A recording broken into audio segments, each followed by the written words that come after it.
back on Born Before 64 with the funniest guy I know after that last break. You know, there had to be the craziest moment on the Appalachian Trail, Ed, and our guest is Ed Linz, my cousin.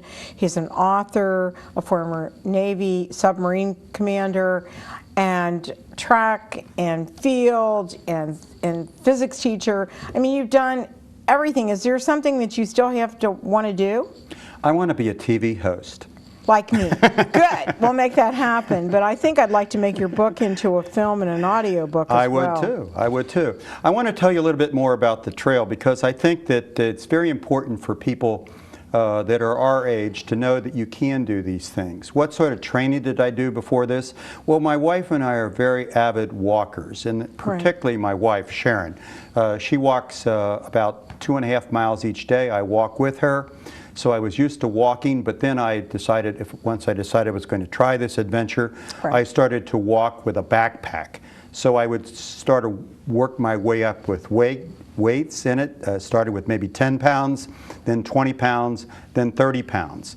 I did some 7-mile hikes in our local area there in Northern Virginia. So in other words, I was physically prepared for it. I would not recommend that someone who is our age suddenly says, oh, I'm going to go out and hike one of these trails.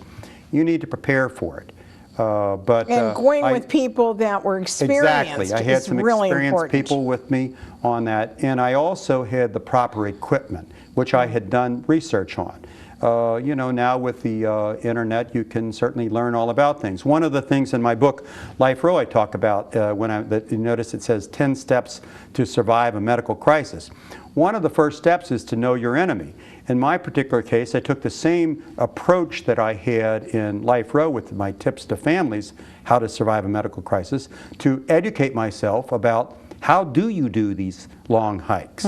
What do you do? I went to some of the websites for the people who maintain the trails, like the Maine Appalachian Trail Club, MATC, so I could learn what some of the challenges were, what some of the dangers were, learn about the bugs that are up there. I intentionally waited until August to do it because Maine is notorious for its black flies. But the black flies disappear in August. Really? They do. I did not see one black fly. The mosquitoes were not too bad. By not too bad, I mean I have more trouble with mosquitoes in Virginia than I did up there, even though it's so wet and moist and everything. So, but we had a bug repellent with us, obviously. I had a net, but I only used it a couple times, and that was for gnats and not really for mosquitoes. What was the hardest part of it? The hardest part of it, I think, would certainly be getting up to do another day. When you wake up and know, oh my gosh, I have to make 12 miles in this terrain, because I'm writing a book about this. I haven't told you this yet, but I'm writing a book about this called, the title of it, the working title is Rocks, Roots, and Muck. Because while you're up there, most of the ground is granite. And when you have granite, the trees that grow there, most of the roots cannot go down into the granite. So they grow above ground. You say, how can rocks or trees grow in rocks? Well, over the thousands of years, a lot of humus is collected on it. And so there is this stuff on the ground that it can grow in and get nutrients from. But there is also muck. So when you slip on the wet roots, and the most dangerous part is going downhill, not uphill, downhill. You slip on a root, you will fall on a rock and hurt yourself. Did you? Of course, I fell at least once a day. I had my left leg was terribly skinned up and damaged, but it did not fall on my head. One day I got my right foot stuck in black muck, could not pull it out. How'd you get out? That's why you hike with friends. Friends. They got you out. They got me out. It was up to my knee. I could not pull it out. Oh, wow. It wasn't quicksand. It was muck. Really? And very, very challenging. So I think when you wake up in the morning and say, oh my gosh, we've only gone 30 miles. I have over 70 miles left to go. Oh. Very difficult. One day we hiked we would wake up just before dawn, maybe twilight, sometime around 5:15 in the morning, just automatically wake up. and you would get up, get on the trail, eat breakfast, get on the trail by maybe 6:30, quarter to 7. We hiked from that time in the morning until 7 at night, made 7 miles. Very, very difficult. Tough. And there are these lean-tos about every 10 or 12 miles. Really? That have been put up by volunteers over the years. And they're very nice in the sense that they're wood, they're open in the front, and they have a raised platform to sleep on. I hate them. Really? I hate them because 2 reasons. One, while you put your sleeping bag down, and you'll be sleeping and mice run over the top of you during the night. Oh yeah. Mice? Mice. Right over the top of you. That doesn't bother me. Really? It's the snoring. The what? Snoring. Who's Other snoring? people that come who snore. Oh.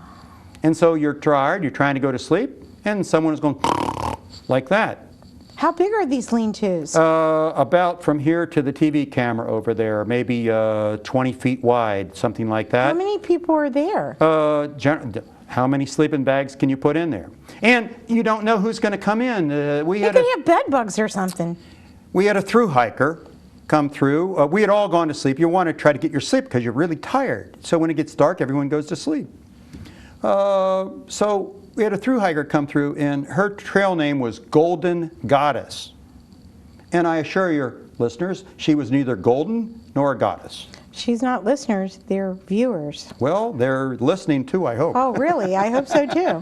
Go But no, ahead. seriously, you meet all these interesting wild characters. We met 12 young women. We called them the girls. The girls. The girls. We met them at the end of our first day. These were young women who were paying their parents. I think they were somewhat wealthy children from wealthy parents. They're paying $4,000 to a camp in New Hampshire to have them escorted during this hike by 2 21-year-olds. These girls were all 11th and 12th graders. Fabulous young women. I was so proud of them. We met them off and on over the next 4 or 5 days. Wow. And because they were faster hikers than we were, but they had 12 girls, so they had to pee more. So they would stop and we'd pass them, etc. And we got to know them really well. And they were just wonderful young women. Did not hear them ever complaining. We could always hear them coming because with 12 girls, there were maybe 20 conversations going on at any one given time. But did you hear a lot of singing on the trail? from these girls we did, from these girls, but from the thru hikers are crazy. They will make 30 to 40 miles a day. 30 to 40 miles over this incredibly difficult terrain. Why? And they do not stop to smell the roses. They have the disease. This one fella, he had hiked the Appalachian Trail 3 times in its 2,100-mile length. He had hiked the entire West Coast Trail out there in California, and he'd hiked 3 times, and he'd hiked the one in the Rocky Mountains 3 times. They're crazy. But they don't stop to smell the roses. We stop to pick the wild blueberries. Oh, were they good? Are they good? Oh, they're tiny, about this big, and incredibly sweet and delicious. Just wonderful. So we'd stop. So tell me we have to take a short break, Sure. and on the way back, we'll talk about what you had to eat, your Okay. new book. All right. And we've got so much to talk about. So give your website out again, please. My website is www.eyesright.us. And we'll be right back on Born Before 64 with author, cousin, friend, and everything else, Ed Linz. We'll be right back.